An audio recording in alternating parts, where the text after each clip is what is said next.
సాక్ష్యం. వాక్యం చెప్పండి అయ్య గారు.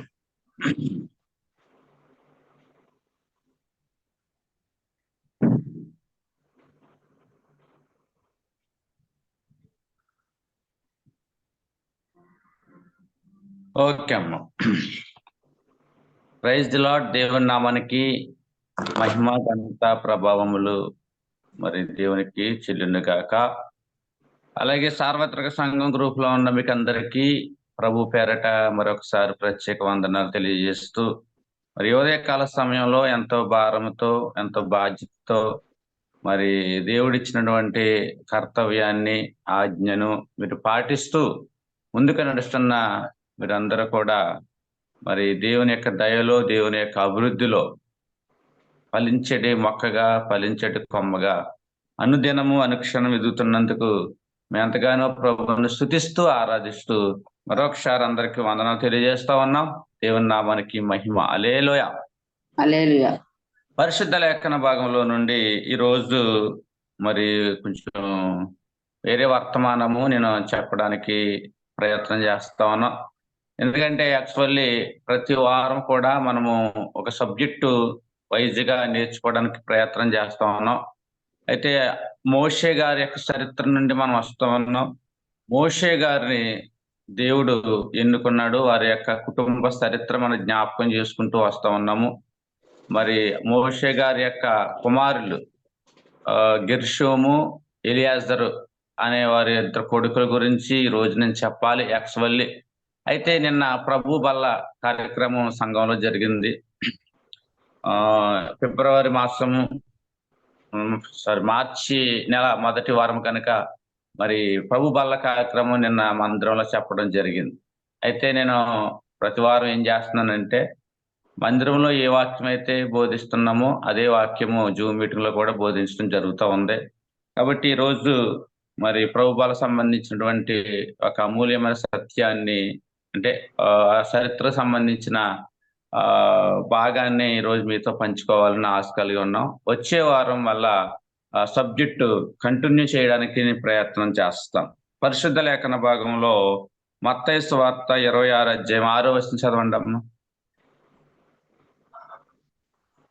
మత్తయి సువార్త 26 అధ్యాయము 6వ వచనం. యేసు బెతానియాలో కుష్ఠరోగి అయిన సీమోను ఇంట ఉన్నప్పుడు ఒక స్త్రీ మిక్కిలి విలువగల అత్తరు బుడ్డి తీసుకుని ఆయన వద్దకు వచ్చి ఆయన భోజనము కూర్చుండగా దానిని ఆయన తల మీద పోసెను. శిష్యులు చూచి కోపపడి, ఈ నష్టమెందుకు? దీనిని గొప్ప వెలకు అమ్మి బీదలకి ఇయ్యవచ్చునే అనిరి. యేసు ఆ సంగతి తెలుసుకొని, ఈ స్త్రీ నా విషయమై ఒక మంచి కార్యము చేసెను, ఈమెను మీరెలా తొందర పెట్టుచున్నారు? చదవండి అమ్మ. వేదలు ఎల్లప్పుడూ మీతో కూడా ఉన్నారు గాని నేను ఎల్లప్పుడూ మీతో కూడా ఉండను. ఈమె ఈ అత్తరు నా శరీరం మీద పోసి నా భూస్థాపన నిమిత్తము దీన్ని చేసెను. సరలోకమందు ఈ సువార్త ఎక్కడ ప్రకటింపబడునో అక్కడ ఈమె చేసినది ఈమె జ్ఞాపకార్థంగా ప్రశంసింపబడునని మీతో నిశ్చయముగా చెప్పుచున్నానని వారితో అనెను. చాలమ్మ.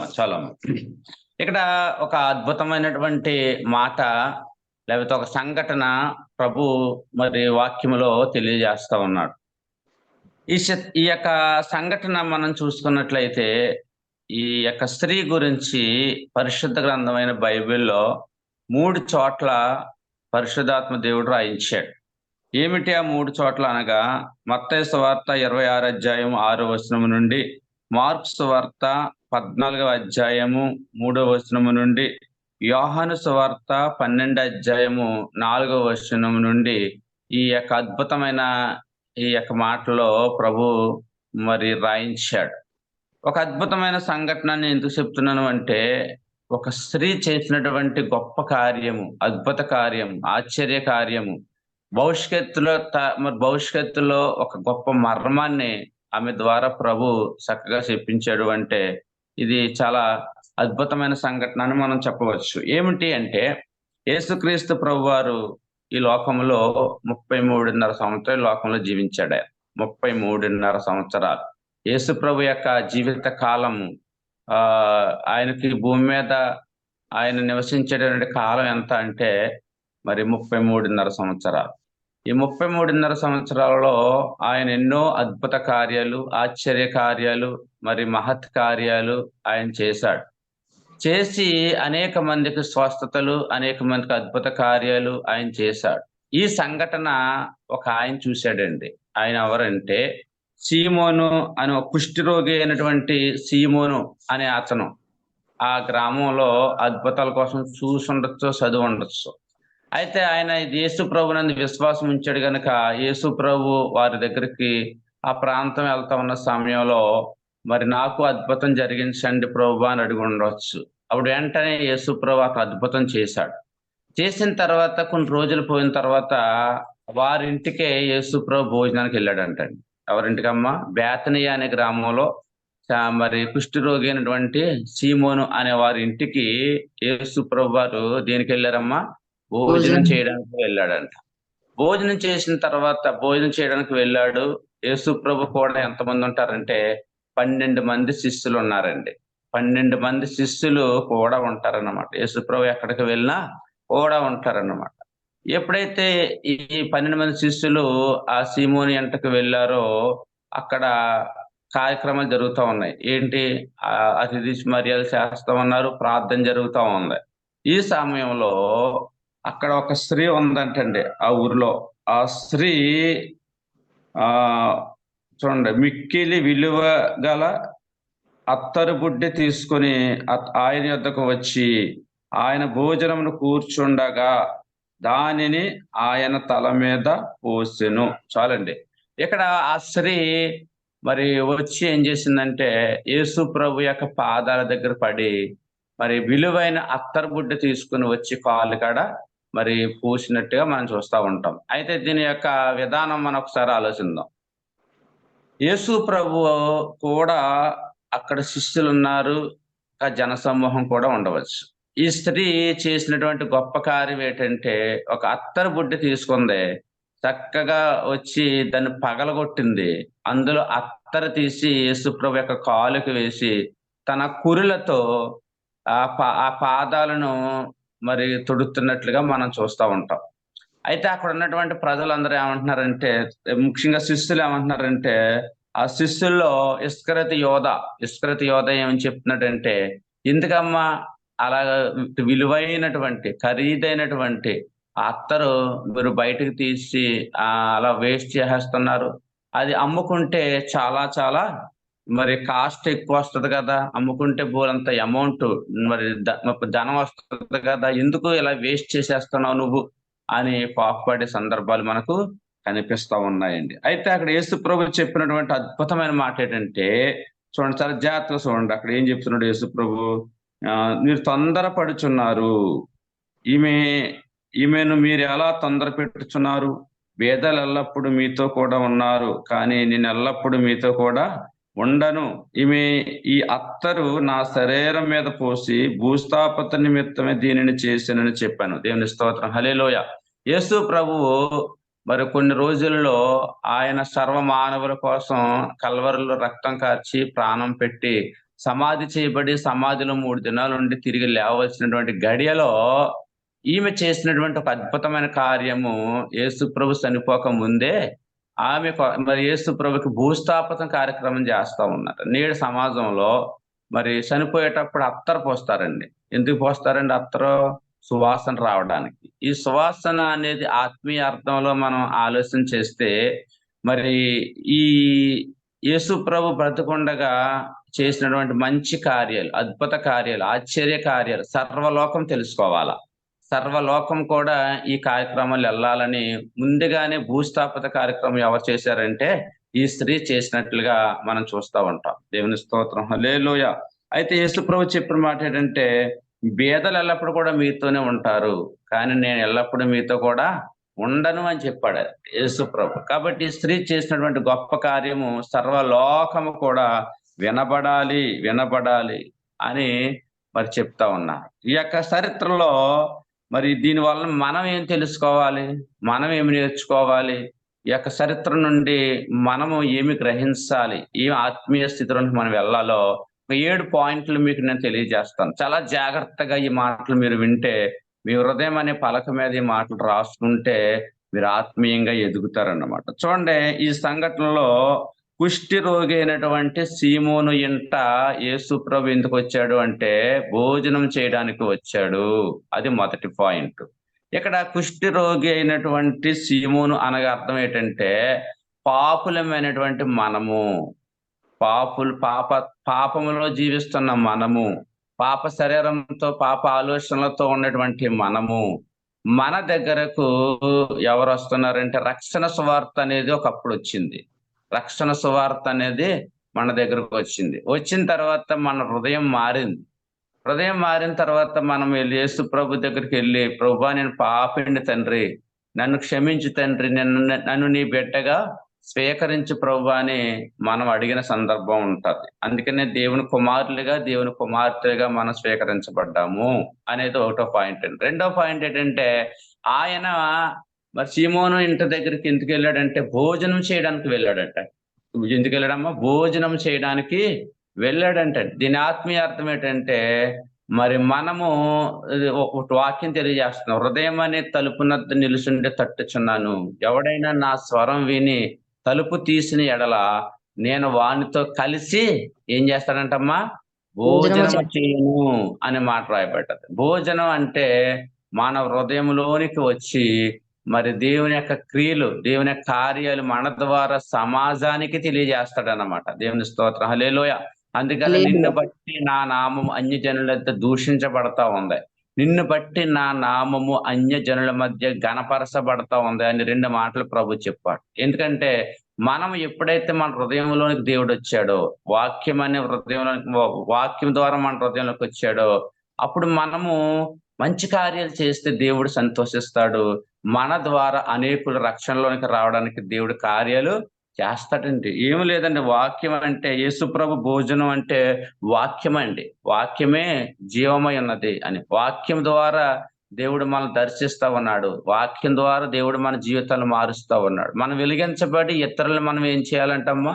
వెలిగించాలి అని వాక్యం తెలియజేస్తాం. కాబట్టి 2 మాటలు మనం చూస్తాం. మూడవ మాట ఏంటంటే ఒక స్త్రీ ఎవరింటికి వచ్చిందంట? వారి దగ్గరికి వెళ్ళింది. ఒక స్త్రీ అంటే ఏంటంటే ఆ స్త్రీ సంఘం అండి. వధువైనటువంటి ఒక సంఘంలో ఎవరుంటారు అంటే నీవు, నేను, అందరం కలిసి ఉన్నదే సంఘం. ఆ సంఘం ఎక్కడికి వెళ్తుందంటే దేవుని రాకడకు సిద్ధపాటు కలిగి ఉండడానికి ఆత్మీయ అర్థం అండి. ఒక స్త్రీ అంటే ఆత్మీయ అర్థం. సంఘం అంటే సంఘంతో పోల్చాడండి దేవుడు. కాబట్టి మనంతో అక్కడ పోల్చబడ్డ జరిగింది. అత్తరు బుడ్డి తీసుకుందండి ఆవిడ. అత్తరు బుడ్డి అంటే అర్థం ఏంటంటే హృదయం అండి. అత్తరు బుడ్డి ఎవరమ్మా? హృదయం ఏం చేసిందంటే ఆవిడ పగలగొట్టిందంట అండి. ఏం చేసిందమ్మా? అత్తరు బుడ్డి తీసుకొని పగలగొట్టి మరి యేసు ప్రభు యొక్క పాదాల దగ్గర జల్లి లేదా వేసి తన కురులతో తుడిసిందంటండి. అంటే ఇక్కడ అర్థం ఏంటంటే అత్తరు బుడ్డి పగిలింది అంటే మన ప్రార్థన చేస్తున్నప్పుడు మన హృదయం పగలాల. చెప్పండి అమ్మ, ఏం చేయాలి? మన హృదయము పగలాల. చూడండి, అత్తరు అంటే అభిషేకానికి గుర్తు, అత్తరు బుడ్డి అంటే మన హృదయం గుర్తు. మన హృదయం దేవుని యొక్క అభిషేకంతో నిండినప్పుడు మనం ఈ స్త్రీ ఎలాగైతే యేసు ప్రభు పాదాల దగ్గర పడి ఏడ్చి తన కురులతో అంటే తన తలతో ఏ విధంగా అయితే పాదాలు తుడిసిందో, మన హృదయంలో కూడా యేసు ప్రభు ఉన్న ఎడల, యేసు ప్రభు యొక్క అభిషేకం మనలో ఉంటే మనము యేసయ్య పాదాలు పట్టుకుని కన్నీరు విడిసి ప్రార్థన చేసే యొక్క అనుభవంలోనికి మనం వెళ్తాం. ఇది దీని యొక్క ఆత్మీయ అర్థం అండి. దేవుని స్తోత్రం, హల్లెలూయా. కాబట్టి అత్తరు బుడ్డి అంటే హృదయము. తల మీద పూచుట అంటే హృదయంతో ఆరాధన చేయటం, అభిషేకము కలిగి ఆరాధన చేయడం, దేవుని మనసారా ఆరాధన చేయడం, ఇవన్నీ కూడా ఈ యొక్క ఆత్మీయ అర్థంలో మనం చూడవచ్చు అండి. తర్వాత 7వ పాయింట్ ఏంటంటే యేసు మరణము లేదా భూస్థాపిత కార్యక్రమానికి ఈమె చేసింది అని మనం చెప్పుకున్నాం. ఏం చేసిందంటే ప్రభు వల్ల మన కార్యక్రమంలో మనం పాలు పొందుకుంటాం ప్రతి నెల ఏదో ఒక రోజున, అంటే ఆదివారం రోజున రాత్రి కానీ పగలు కానీ. అప్పుడు మనం ఎలా తీసుకోవాలంటే, నిజంగా చెప్పుకోవాలంటే ఆ ప్రభు బల్ల కార్యక్రమం అనేది చాలా చాలా హృదయము పగిలేలా ఏడ్చి, మన పాపాలన్నీ దేవుడి దగ్గర ఒప్పుకొని, ప్రార్థన చేసి, అనుభవంలోనికి వెళ్ళి, అప్పుడు మనం తీసుకోవాలి. ఎందుకంటే, ప్రభు బల్ల అనేది సహజంగా ఎలా పెడితే అలా తీసుకోకూడదని వాక్యం తెలియజేస్తుంది. ఎందుకంటే, ఇది ఆచార సాంప్రదాయంగా కానీ, అయోగ్యంగా కానీ అది తీసుకోకూడదని కూడా బైబిల్ చెప్తా ఉంది. బైబిల్‌లో మరి యేసు ప్రభు ఈ లోకంలో ఆయనకంటూ ఏది సొంతది లేదండి. ఆయన నివసించే స్థలము, ఆయన నివసించే ఇల్లు, ఆయన కట్టుకున్న బట్టలు, ఆయన నడిచేటువంటి గాడిద మీద గ గాడిద మీద వెళ్ళడంలో కానీ, ఏ విషయంలో కూడా మరి యేసు ప్రభు కంటే సొంతదంటూ ఏమి కూడా లేదండి. యేసు ప్రభు ఒకటే ఒక విషయం, రెండే 2 విషయాలు చెప్పాడు. ఇవి నాయి, నాయి అని చెప్పాడు. ఏమిటంటే, ఇది నా శరీరము, ఇది నా రక్తము అని చెప్పాడండి. ఏం చెప్పాడమ్మా? ఇది నా శరీరము, ఇది నా నా రక్తం. నా రక్తము. అనే పదాలు ఆయన జీవిత కాలంలో 2 సార్లు, అంటే 2 విషయాల్లో ఉపయోగించినట్లుగా మనం చూస్తా ఉంటాం. అయితే ఆయన శరీరము తిన్నప్పుడు, ఆయన రక్తం త్రాగేటప్పుడు మనం కూడా ఒక విషయాన్ని గుర్తుపెట్టుకోవాలి. దావీదు గారు రాసినటువంటి గ్రంథంలో, కీర్తన గ్రంథంలో ఒక అద్భుతమైన మాట రాయబడతా ఉంది. ఏమిటి ఆ మాట అంటే, మరి నా నా శరీరము ప్రభు కుళ్ళు పెట్టనీయడు అని ఉంటుంది. కుళ్ళు పట్టనీయడు. ఆయన శరీరం ఎప్పుడు కూడా కుళ్ళిపోదు. ఒకవేళ యేసు ప్రభు శరీరం కుళ్ళిపోయిందనుకోండి, మన ప్రభు బలలో మనం తీసుకున్నప్పుడు మన శరీరం, ఆయన శరీరం కుళ్ళిపోతే కుళ్ళిపోయిన రక్తాన్ని మనం తాగుతామా? తాగలేం కదండీ. అందుకని యేసు ప్రభు ఎక్కడ శరీరం కుళ్ళిపోలేదు. ఎక్కడ ఆయన మరి శరీరము మరి సమాధి చేయబడ్డాడు. సమాధిలో 3 దినాలున్నాడు. తిరిగి లేచినట్లుగా మనం చూస్తా ఉంటాం. ఆయన సజీవుడిగా లేచాడు.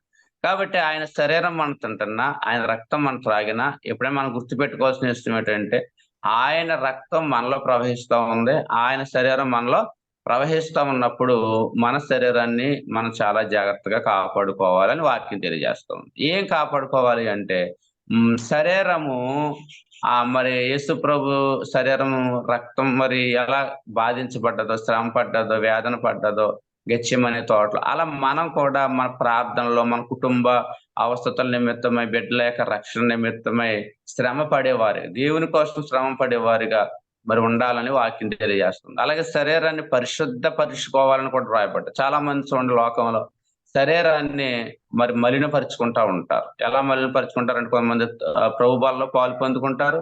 అలాగే చెడు వ్యసనాలకు గురైపోతారు, తాగుతారు, మరి సిగరెట్లని, బీడీలు, రకరకాల మద్య పదార్థాలన్నీ కూడా మరి చేస్తా ఉంటారు. శరీరాన్ని ఏమని చేసుకుంటారంటే మరి పాడు చేసుకుంటా ఉంటారు. ప్రభువు శరీరం చాలా విలువైంది, అద్భుతమైందని కూడా మనం చెప్పవచ్చు. అలాగే రక్తము. ఈ రక్తం అనేది మరి చాలా పవిత్రమైనది. ఎందుకంటే ఒకవేళ నీ రక్తం గాని, మా రక్తం గాని ఒక పాపికి ఎక్కించిన తర్వాత, ఆ పాపి పరిశుద్ధపరచబడ్డావు. ఆ పాపికి మరి మోక్షం రాదు. నీ రక్తం, నా రక్తం వలన ఇటువంటి అద్భుతాలు జరగవు. కానీ యేసు ప్రభు యొక్క రక్తం మనలో ప్రవహించడం ద్వారా మనం పరిశుద్ధపరచబడతాం. ఎందుకంటే యేసు రక్తం ప్రతి పాపం నుండి విడుదల దయచేయనని రాయబడతాం. కాబట్టి యేసు రక్తం మనలో ప్రవహిస్తున్నప్పుడు, అంటే రక్తమే ప్రాణం. చెప్పండి అమ్మ, లేవ్యకాండం రాయబడుతుంది, రక్తమే ప్రాణం. అటువంటి రక్తాన్ని మనం తాగుతున్నా, ఆయన శరీరం మనం తింటున్నా చాలా పవిత్రమైన జీవితము జీవించాలని కూడా వాక్యం తెలియజేస్తుంది. ఏంటంటే ఆయన జనన, మరణ, పునరుత్థానములు ఇతరులకు ప్రచురించే వారిగా, ఎప్పటిదాకంటే ప్రభు వచ్చే వరకు కూడా ఆయన మరణాన్ని ప్రచురించే వారుగా ఉండాలని వాక్యం తెలియజేస్తుంది. కాబట్టి ఇక్కడ చెప్తున్నటువంటి అద్భుతమైన మాట ఏంటంటే, యేసు ప్రభు ఈమె గురించి చెప్తున్న మాట ఏంటంటే, మీరు తొందరపడుచున్నారు, ఈమె చేస్తుంది చాలా అద్భుతమైన పని. ఈ వార్త ఎక్కడ దాకా వినబడుతుందంటమ్మా? ఇది సర్వలోకమునకు ఈ సువార్త ఎక్కడ ప్రకటించబడినో అక్కడ ఈమె చేసినదియు, ఈమె జ్ఞాపకార్థముగా ప్రశంసించబడునని మీతో నిశ్చయముగా చెప్పుచున్నాను. దేవుని స్తోత్రం, హల్లెలూయా. కాబట్టి ఈ యొక్క స్త్రీ బేతనియాలో ఈ స్త్రీ చేసినటువంటి గొప్ప కార్యం ద్వారా మనము తెలుసుకోవలసినటువంటి ప్రాముఖ్యమైన విషయాలు 3 విషయాలు ఉన్నాయి. ఏమిటి ఆ 3 విషయాలు అంటే, మొదటిది, నీ అత్తరు బుడ్డి పగలగొట్టుకున్నావా అని. అత్తరు బుడ్డి అంటే హృదయంతో పోల్చాడు దేవుడు. అత్తరు బుడ్డిని పగలగొట్టింది ఆవిడ. పగలగొట్టి యేసు ప్రభు పాదాల దగ్గర మరి చల్లి తన కుళ్ళుతో తుడిసినట్లుగా మన హృదయము దేవుని దగ్గర పగలగొట్టాలా. కొంతమంది వాత వేయబడిన మనసాక్షి కలిగి ఉంటారు. అంటే ఆ హృదయం పగలదు, హృదయం మారదు.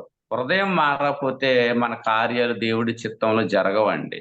ఎందుకు జరగవంటే మొదటిగా మనము దేవుని యొక్క అనుగ్రహంలోకి మనం వెళ్ళాలి.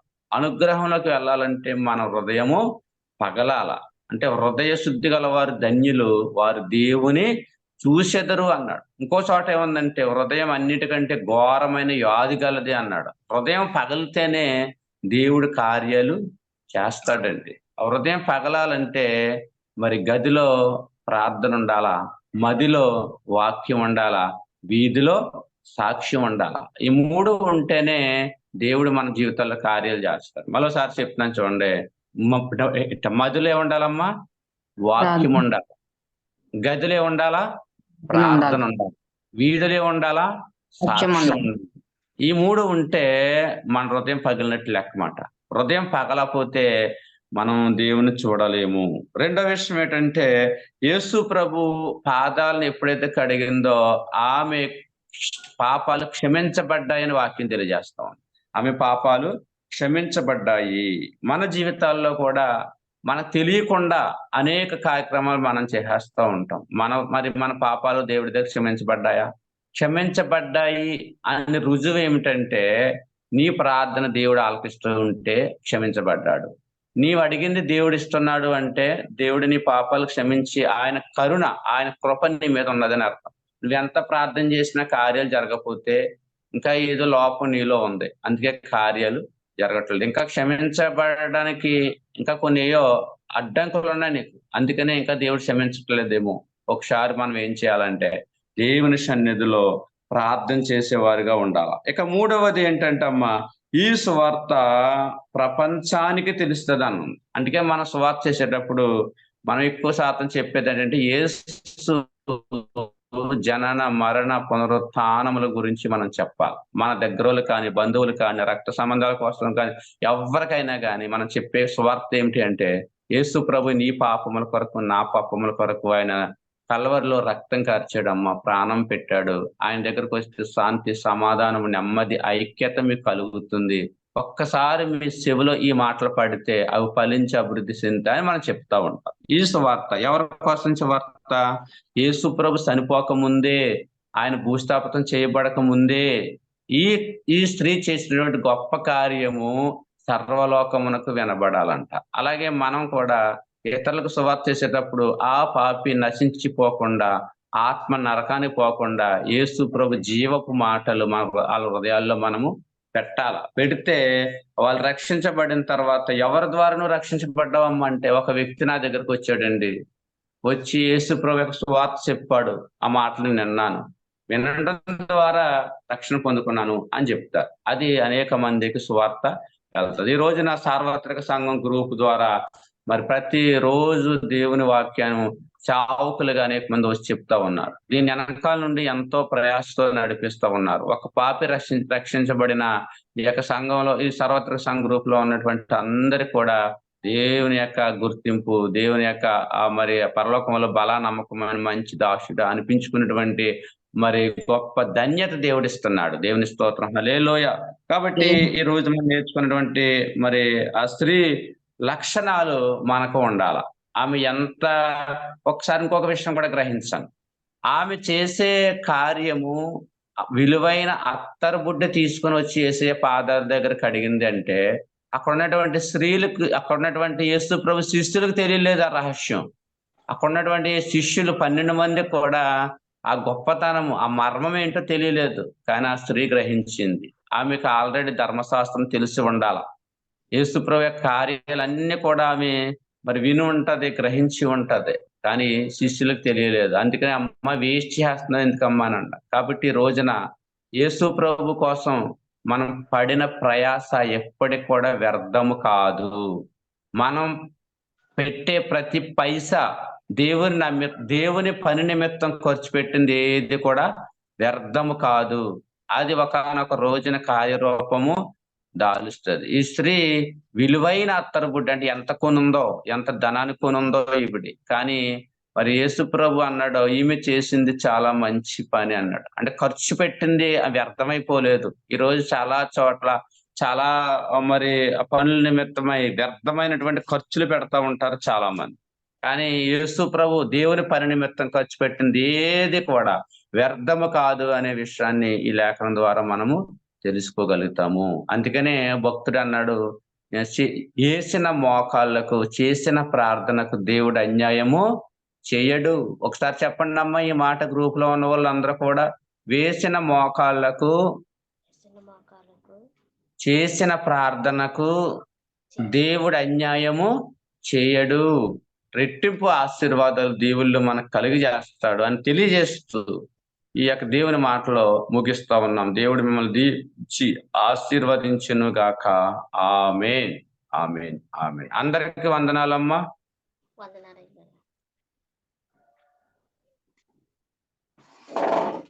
వందనాలండి పాస్టర్ గారు. గారు అమ్మగారు, ఆ అదే రేపు 25 టెస్ట్లు చేస్తారండి. మొన్న 8 పాయింట్లు వచ్చింది కదండి కిడ్నీకి. రేపు చేస్తారండి టెస్టులు అండి. దాన్ని మాత్రం పాటించేయమని. అలాగండి, అలాగే. మురళి గారమ్మా, మురళి గారికి డయాలసిస్ చేస్తున్నప్పుడు నెలకోసారి టెస్ట్ చేస్తారనుకుంటండి. మొన్న 8 పాయింట్లు ఉందంట. ఇప్పుడు మరి తగ్గేలాగా ప్రార్థన చేయండి. రేపు మళ్ళీ టెస్టులు చేస్తారంట. అలాగే మా చిన్న పాప గారు బాబుకి బాగాలేదండి. రాత్రి జ్వరం అండి. అప్పుడు 1 వారం రోజుల నుంచి అంట. అయితే రాత్రి మగతగా అంతా మగతగా పడుకున్నాడని రాత్రి 10 గంటలకి హాస్పిటల్ తీసుకెళ్ళామండి. పిల్లల డాక్టర్ దగ్గరికి తీసుకెళ్తే ఇంజక్షన్ చేసి ఇచ్చారు. మళ్ళీ రోజు పొద్దున్న తీసుకెళ్ళరండి, టెస్టులు చేస్తామన్నారు. మరి రాత్రి నుంచి జ్వరం, ఇంజక్షన్ చేసినా మరి అరుకులు ఇచ్చినా జ్వరం తగ్గలేదంటండి. ఇప్పుడు ఫోన్ చేస్తే జ్వరం ఇంకా అలాగే ఉందంటున్నా. అన్నయ్య ఫోన్ చేశారు. మరి ఆ బిడ్డకి జ్వరం తగ్గేలాగా మరి హాస్పిటల్లో ఉంచకుండా బిడ్డ మరి హాస్పిటల్లో ఉంటే అక్కడేమో వాళ్ళకే ఇబ్బంది, నాకు ఇబ్బంది అనండి. దేవుడు బిడ్డను కాసి కాపాడేలాగా బిడ్డలా పెట్టండి. వరలక్ష్మి గారు మీ అక్కగారు అమ్మాయి అమ్మా? కాదండి, మా మనవడండి.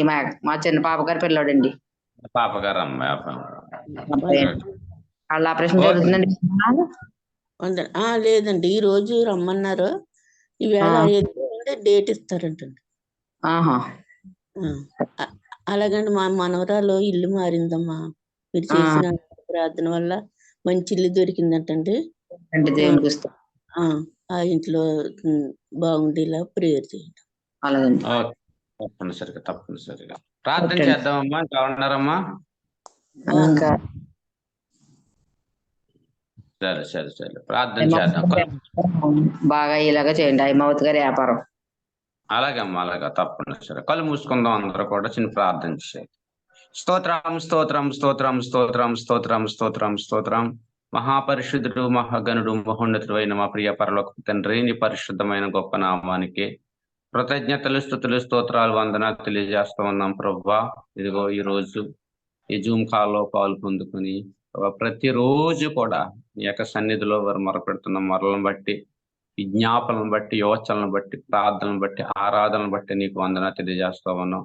ఈరోజు ప్రభువా కొన్ని మాటలు, కొన్ని హెచ్చరికలు ప్రభువా నీ గ్రంథంలో నుండి ఆ స్త్రీ గురించినటువంటి గొప్ప మాటలు చెప్పడానికి నీ సహాయం దయచేసో నీకు వందనాలు ప్రభువా. నైనా వాక్యము ఆ హృదయంలో ఫలించడానికి సహాయం దయచేయండి. అలాగనే కొన్ని ప్రార్థన రిక్వెస్ట్లన్నీ పాదాల దగ్గర పెడతా ఉన్నాం.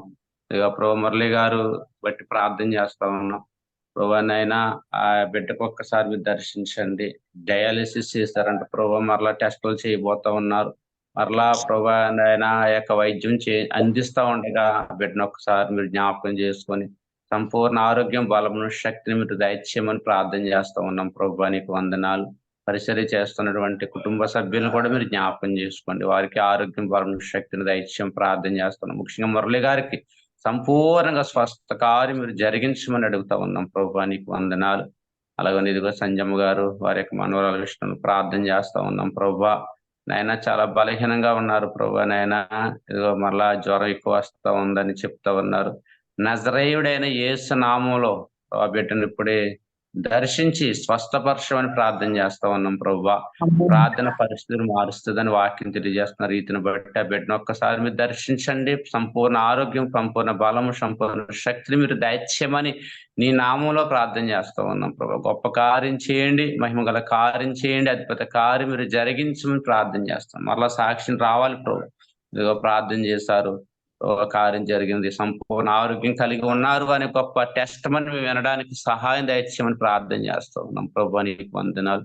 అలానే వరలక్ష్మి గారు వారి కుటుంబంలో కూడా గొప్ప కార్యం చేయండి, అద్భుత కార్యం చేయండి, మహత్ కార్యం మీరు జరిగించమని అడుగుతాం. విక్టర్ బాబు విషయంలో కూడా ప్రార్థన చేస్తూ ఉన్నాం ప్రభా. ఆయన నలిగిన హృదయం గల వారిని బలపరిచే దేవుడు నీవు ప్రభా. కార్యం జరిగించండి, గొప్ప మేలు చేసి అద్భుతం జరిగించమని ప్రార్థన చేస్తున్నాం. కుటుంబం అంతా ఎంతో వేదనలో, బాధల్లో, కష్టాల్లో ప్రభా ఉండడానికి ఇష్టం కాదు ప్రభా. గొప్ప కార్యం చేయండి, అద్భుత కార్యం మీరు జరిగించమని. సంజయ్ గారు కూడా సంపూర్ణ ఆరోగ్యం, బలమును, శక్తిని మీరు దయచేయమని. ఇంకా జూమ్ కాల్లో ఉన్న బిడ్డలందరినీ కూడా ఆశీర్వదించి దీవించి నీ కృపలో నడిపించి, నన్ను కూడా నీ చిత్తం నడిపించి, మందిర నిర్మాణం పనులు ఇంకా ఆగిపోయి తండ్రి కావాల్సిన ధనాన్ని కూడా మీరు సమకూర్చి దాని ముందుకు నడిపించమని, గొప్ప కార్యం మీరు చేయమని మా ప్రభువును నీ ప్రియ కుమారుడైన యేసుక్రీస్తు నామపేట ప్రార్థన అడుగుతున్నాను మా ప్రియ పరలోకపు తండ్రి. ఆమేన్. తండ్రి అయిన దేవుని ప్రేమ, కుమారుడైన యేసుక్రీస్తు వారి కృప, పరిశుద్ధాత్మని యొక్క అన్యోన్య సహవాసము, సమాధానం ఇప్పుడు ఎల్లప్పుడూ సదాకాలము జూమ్ కాల్లో ఉన్న నీ బిడ్డలైన వారందరికీ సకల పరిశుద్ధులకు తోడే ఉండి నడిపించును గాక. ఆమేన్. ఆమేన్. ఆమేన్. ఆశీర్వాదం. వందనాలమ్మా. వందనాలమ్మా. ఇస్తానమ్మా. సరే, వందనాలు. అందరికీ వందనాలు. ఆశీర్వాదం అయ్య గారికి, జూమ్ లో ఉన్న వారందరికీ వందనాలు.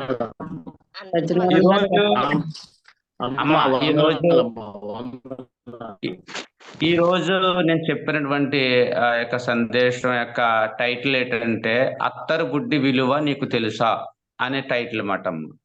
అదే నిన్న కూర్చొని ప్రభు దగ్గర అడిగితే ప్రభు ఆలోచన పెట్టి ఈ యొక్క విధానంలో 7 పాయింట్లు రాయడం జరిగింది. అంటే అత్తరు బుడ్డి విలువ నీకు తెలుసా అన్నమాట టైటిల్ అండి. జ్ఞాపకం చేసుకోండి. విట్రబాబు గారు జ్ఞాపకం చేసుకోండి. సత్యనారాయణ గారు ఇంటికాడా, ట్రైన్ లోనా? ఇంటి దగ్గర ఉన్నానమ్మా. వందన. ఎలా ఉన్నారు? బాగున్నారండి? బాగున్నానమ్మా.